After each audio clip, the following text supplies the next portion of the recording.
Allahu Akbar. Allah.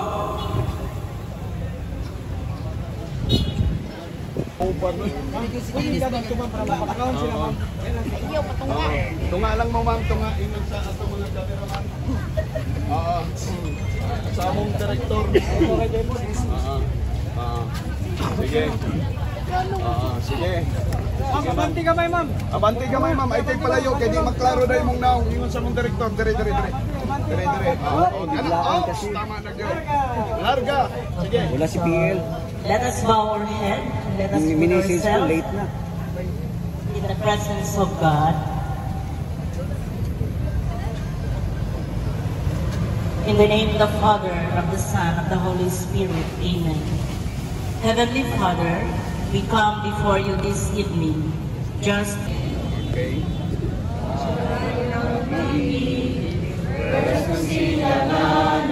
Alak ng puso, sa mo'y buhay, lupang hinirang, tuyang kailang magiting, sa manlulupi, ilang pasisiw, sa dagat puno, sa simoy at sa langit mong bugaw, may lagang tula at awit sa paglayang minamahal, ang isap ng watawat mo'y tagumpay na nagliningning, ang bituin at araw niyang kailang pamay pag-iniliw, lupa ng araw na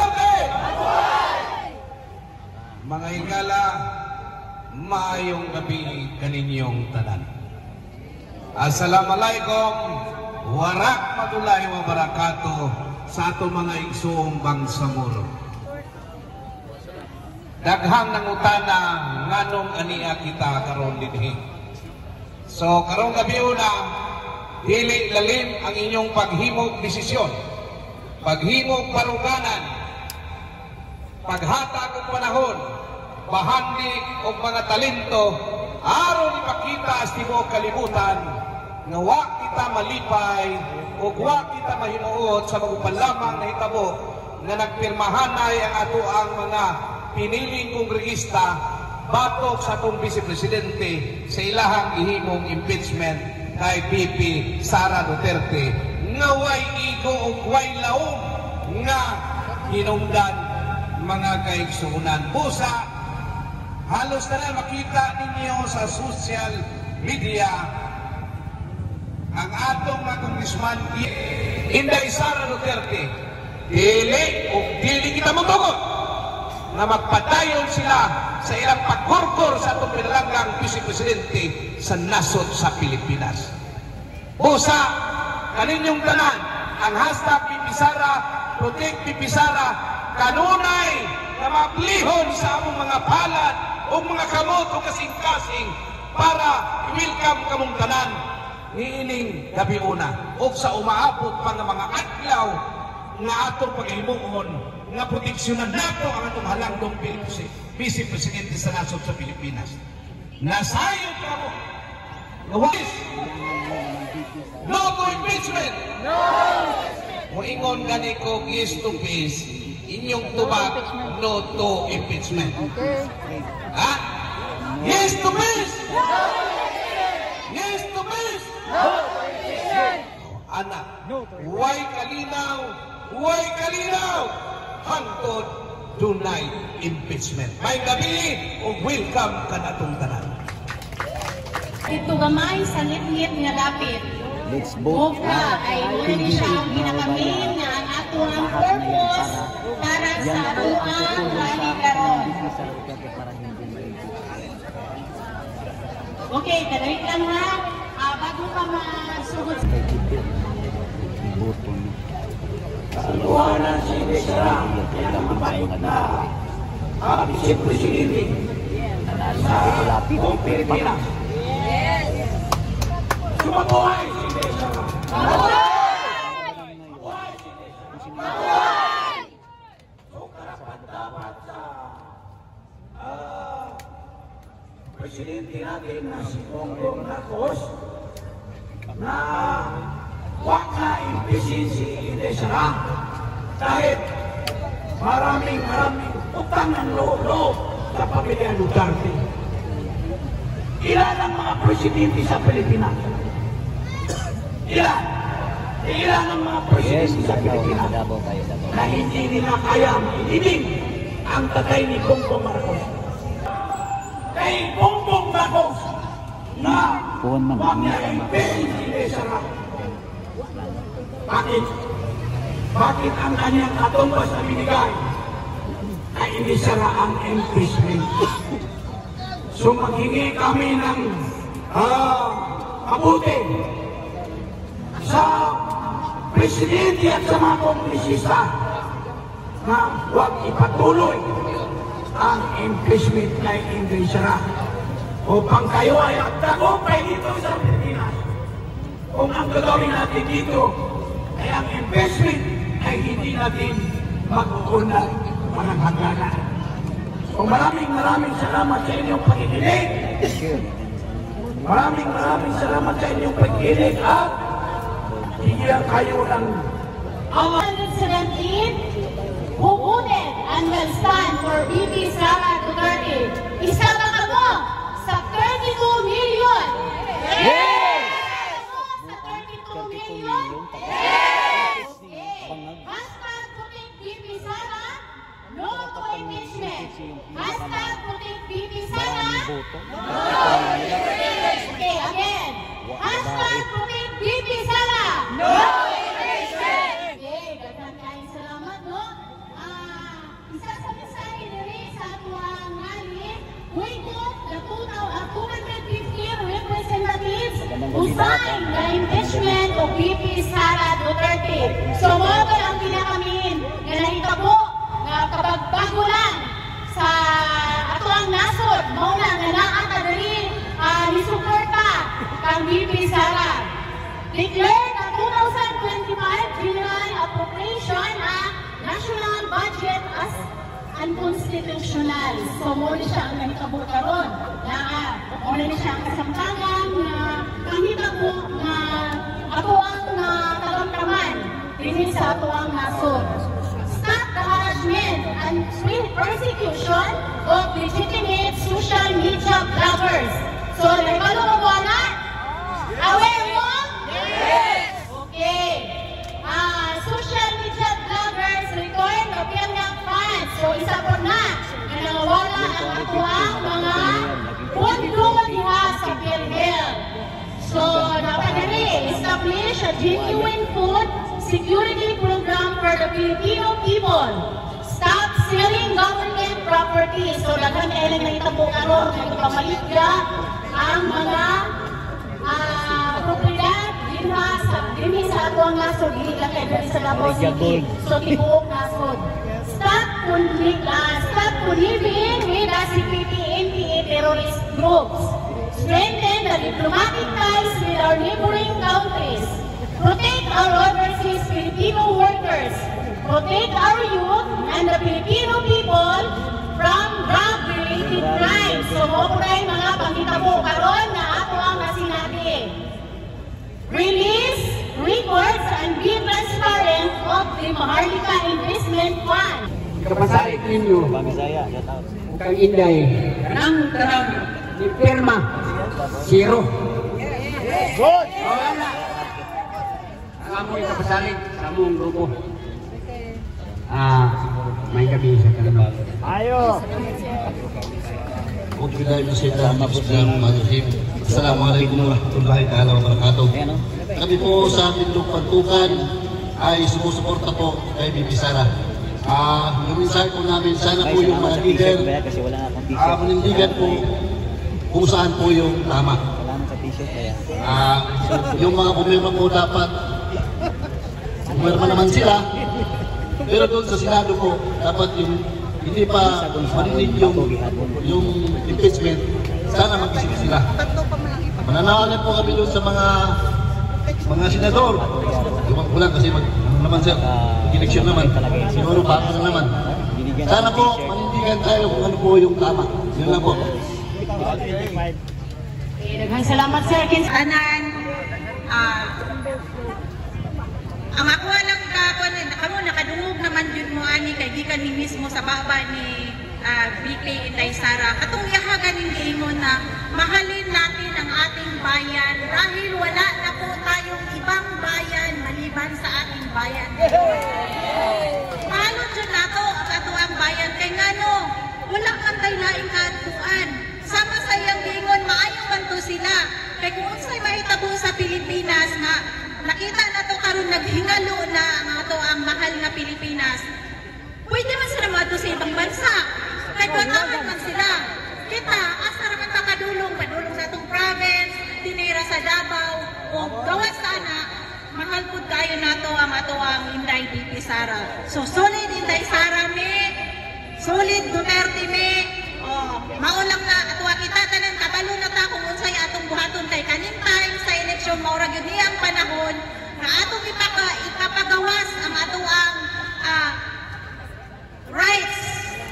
So dili nato ibaligya atong rights sa gamay nga kantidad. Ato lang daghan kayong salamat. Daghang salamat, ma'am. Okay. Mao na ni ang last tawagon nato ang from Maisog Group. Maisog yun Maisog. Okay. Hello, may gabi sa tanan.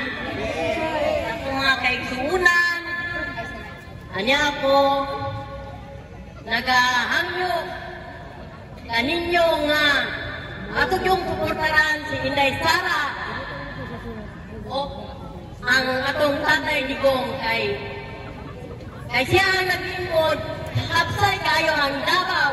Wala yung mga adik, wala yung mga kawatan, tanan, mga ang pabuto iya kong hapsay, iwala yun niya since dugay na kayo. Ako yung ginahangyo ang mga grupo sa Maisog, kailangan mo barok yun ta sa kamatuuran. Ato yung pupuntaran si Inday Sara Duterte. Daghang salamat, ma'am. Okay, mo proceed na ta sa ato ang live. Ang mga tarpaulin, please, palimot. Okay, very ang tarpaulin pa. Okay, I'm standing na mo'y mag-iit sa kandir. Then, pag mag-stand kandir na daw, wala pa set. O, dahil ito ganyan. Okay, then practice to. Okay, unya na, alam mo sa inyo ang kandila, ha? Okay, isa lang muna yung mga kandila, okay? Okay, para makita na ito mga naglag yun. Okay, ito Harrison Boy. Okay, sa sarap hindi sa kandila, inatag ka sa Binit-bit pala dito pang bukit mo. Hindi na sa mga kandila, magkanta ka o ang bayan Pilipinas. Okay, alam ka? Okay, okay. Sing. Ang bayan kong Pilipinas, lupain ang ginto't bulaklak, pag-ibig na sa kanyang palad, nakalay na ganda nila, at sa kanyang lumi at ganda, ay nahalina.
Boy. Tanan na magpasalamat ni sa mga vloggers, social media, social friends na kamo ang among barin nga madungog sa tibuok kalibutan. Kaya kung wala ang vloggers, dili gud makita ang problema. Muna karon kami nga #protect BP Sara. Dami karon diri tungod sa nadismayami. Ganuman, una-una nag-ingon ang atong presidente nga we will stop the impeachment. Wala tayong makukuha dyan. Kawawa ang taong bayan. Dapat panindigan yan ng ating presidente. Kasi maliit lang ang chamber. Only 316 congressman na hindi pinapaniwalaan ng ating presidente. Tama ba? Ibig sabihin, hindi siya presidente. Mas maganda pa yung mga barangay captain kay isang bisis magpatawag ang barangay captain. Nandiyan na yung pagpiliso ng barangay niya. Kaya kami mga supporter ng BP Sara, pag nakita namin yung pagpasa ng impeachment, nadismay ang UP.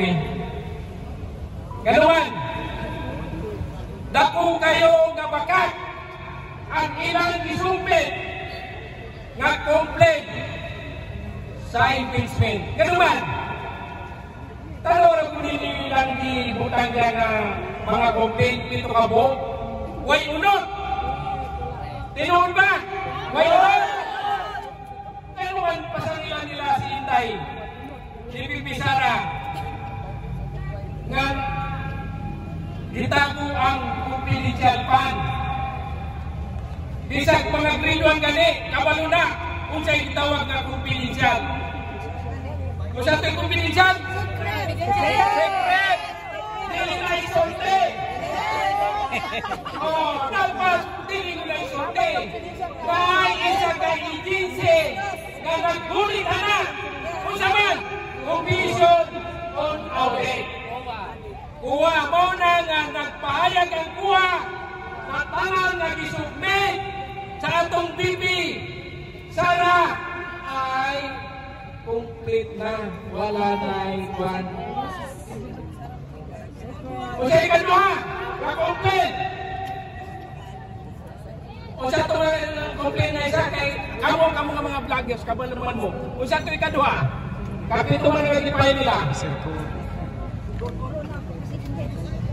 Gudguru si Gudguru daw si Bangag.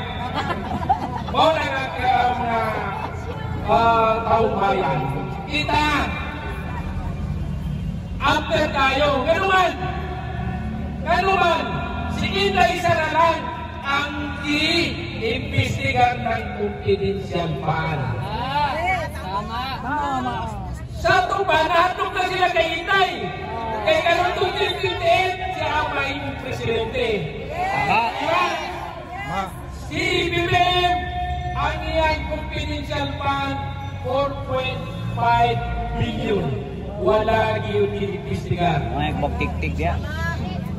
Si Martin Romualdez, wala gyapon iimbestigan kay hadlok pa sila nga dili sila tagan o budget. Tama ba? Karon, una to nakatong giingon ni BBM na kung i-declare ng Supreme Court ang General Appropriation Act 2025 unconstitutional, iyan ipa-shutdown ang tanan nga agency. Usugot mo na? Usahan itong baton? People! Panagputo na to siya kay dili siya mo to sa balaod sa Pilipinas. Isa mo ritual na to ang Supreme Court na ipagawas. wala pa galing gawa sa statement ng Supreme Court, yan ang ipashutdown. Sino ba ng presidente? Dapat ibalik niya na, ibito niya pala sa atong PRRD sa una, na wala siya mag-angay sa katong gihimo nga appropriation, General Appropriation Act, ipa usad to. 95 billion. Muna itinood ang presidente. Dili para sa iya, nga yatang Ibunod nga kita. Unya karon, patubago na to asa nga itong kwarta sa PhilHealth. Ako na lang, nakabayad mong PhilHealth. Nakabayad mo ang kwan. Buhay sa gobyerno. Wala na. Mora ka karon, manawagan ta. Nga dapat iatag ang justisya sa atong VP Sara Duterte. Kaya siya rin ay barok, siya rin ay kusog, siya rin ay nakakayaman na magdumala sa Pilipinas bilang presidente. Ora na, ini mga niyan karon nga niabot, pasig Panginoon na gamayran, ini mga key leaders lang ni. Gikani sa mga lain-lain nga sektor. Nakita niyo ganyan na nagsulti sila. Napaigikan sa Region 12 o di Oro, Davao Oriental, Davao Occidental. Mas labi na kini mga pantukan na sila doon yung pantukan. Na ang mga maisog na dirikalan. Orang nakita nakaroon din nga hashtag Protect VP Sara. Dili lang diri sa Davao, kundi whole Pilipino. Natay NCR, natay Cebu, natay Cagayan, natay Zamboanga, natay Pagadian. Napay nagtawag sa amo nga mga OFW nga Saudi Arabia, Japan, Hong Kong nga gusto mo apil ining hashtag Protect VP Sara. Ora na, ako masulti sa inyo o maayong gabi kaninyong tanan. Assalamualaikum warahmatullahi ta'ala wa barakatuh. Mabuhay! Mabuhay! Mani ang sa'yo na ito karon. Bantay lang kalibin. Ha? Monisya. Dili, monisya. Bantay lang kamo. Ang nagpirma sa yes. Panahon tamo. Dili mo magbuto na. Ha? Yes! Magaling-bing. Salamat, Sir Randy. Muna ipanawagan sa itong mga bangsamuro nga maigsoon, salam, salam, peace, peace to the world. Ha? So karon, ato nang opisyal nga ipinkyop ang atoang kalihukan karong gabi una, pinagi sa pagsinggit o mabuhay si VP Sara Duterte. Mabuhay si VP Sara Duterte! Mabuhay! Mabuhay si VP Sara Duterte! Mabuhay! Mabuhay kanawang Pilipino! Mabuhay! Mabuhay pagsapuro! Mabuhay! Mabuhay mga tribo! Mabuhay! Mabuhay tayong lahat! Mabuhay! Daghang salamat kaninyong tanan o mga gabi atong ipadayon ang atong kalihukan bisan asa. God save the Philippines. God save the Philippines. God save the Philippines. Salamat sa tanan.